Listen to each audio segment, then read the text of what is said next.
We live in a connected world. We're all doing social networking. We hear about that a lot. Nearly 1 billion people are on Facebook now. And we send 200 million tweets every day. One time there were like 200 million people on MySpace too, but then it started to suck and they all left. And now we've got this Google Plus thing too, whatever that is.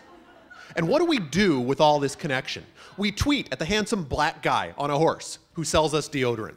We cry to 500 people about how bad the traffic is on I-40.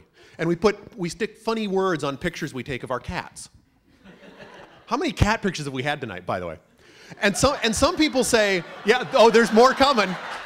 And some people say this is anti-social networking, that this trash that we giggle at is sapping our culture and our intelligence, and that it's disconnecting us. I'm here to dispute that. I see something different. I see what Professor Lawrence Lessig from UC Berkeley calls remix culture. Yeah, it's what Adam was talking about. And I want to explain what that is. A remix culture is one that permits and even encourages people to copy and change and integrate and otherwise remix the world around them, to constantly revise what they see. Now, Hollywood argues against this.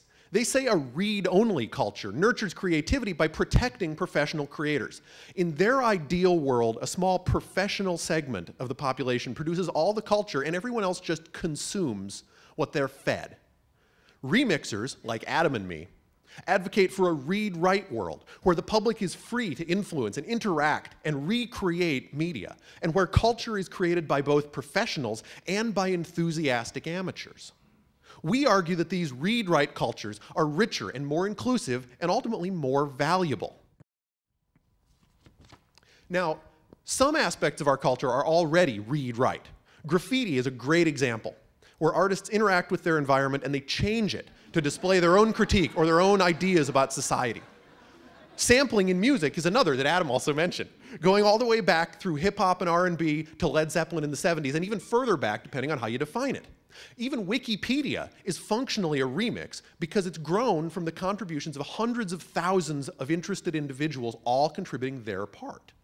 In fact, SparkCon itself is a celebration of this read-write ideal. This weekend, thousands of people will share in the remix of art and dance and cooking and booze and poetry and even ideas.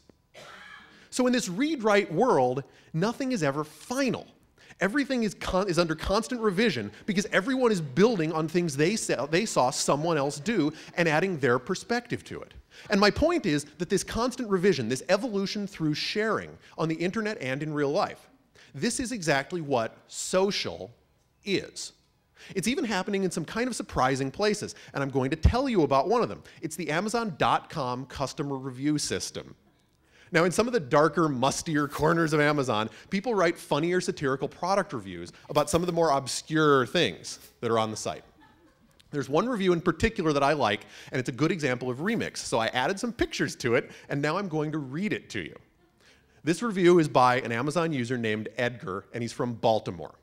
Before I start, I should probably clarify he's reviewing a jug of milk. Here we go.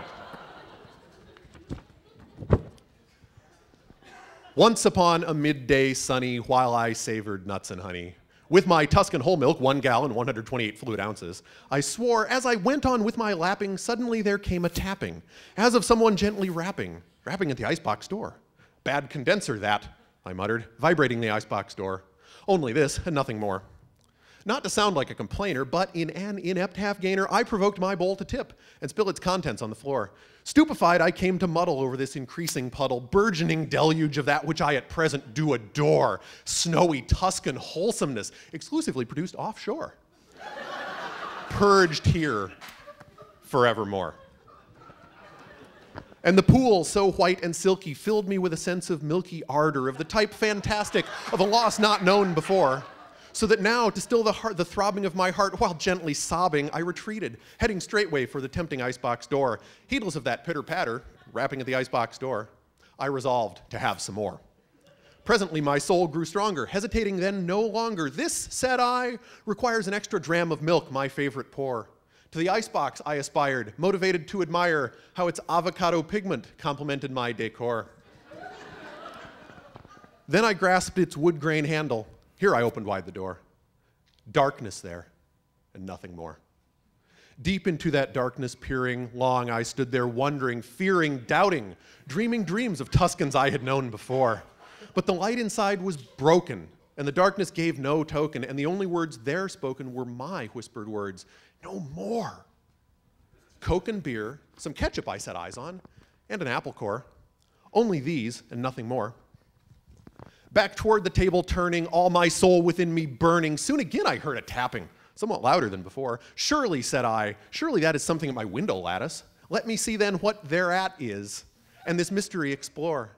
Let my heart be still a moment, and this mystery explore. From the window came a stirring. Then, with an incessant purring, inside stepped a kitten. Mannerlessly did she me ignore. Not the least obeisance made she, not a minute stopped nor stayed she, but with mien of lord or lady withdrew to my dining floor, pounced upon the pool of Tuscan, spreading o'er my dining floor, licked and lapped and supped some more. Then this tiny cat beguiling my sad fancy into smiling by the grand enthusiasm of the countenance she wore. Toward the mess she showed no pity, till I said, well, hello, kitty. Sought she me with pretty eyes that seemed to open some rapport. So I pleaded, tell me what it is that you implore. Quoth the kitten, get some more. Thank you.